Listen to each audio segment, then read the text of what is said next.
speech codes are regulations found on campuses restricting free speech and expression by banning speech beyond the strict legal definitions of offense, slander, and fighting words. Free speech zones are designated out-of-the-way areas on campus where student demonstrations and protests are forced to be held.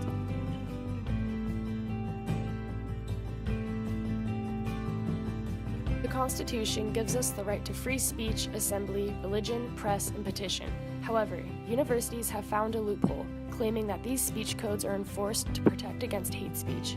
Even well-meaning, there's a debate as to the correct way to respond to hate speech, and if censorship is really the best answer. Now, if I give some quotes, including from then-President Barack Obama, who certainly is an expert on hate speech, having taught constitutional law at the University of Chicago, having been subjected to it himself, saying the most effective way to respond to hatred is not through repression, but through counter-speech.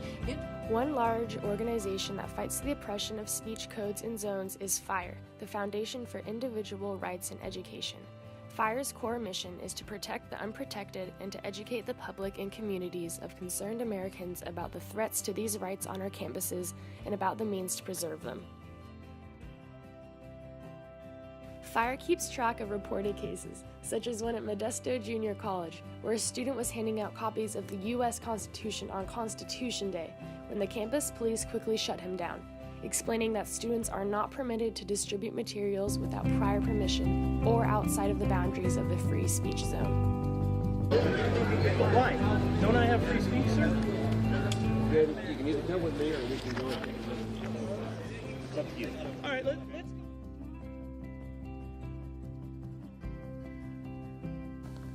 Some of those who do not believe free speech is threatened on campus claim that those who are complaining are extreme leftist groups who take offense too easily.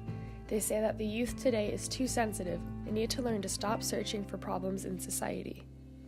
This generation especially are like an emotional marshmallow,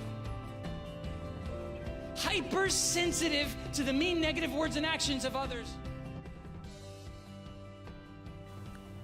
Others say that the speech codes and zones are established in order to provide a safe environment for student demonstrations and to keep those not involved in protests protected.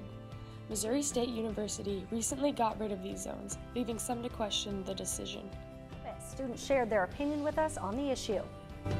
If you have protesters anywhere on campus, they could create problems for people getting to and from class, or for the bear line getting through. We also have classes that come outside sometimes if the weather's nice.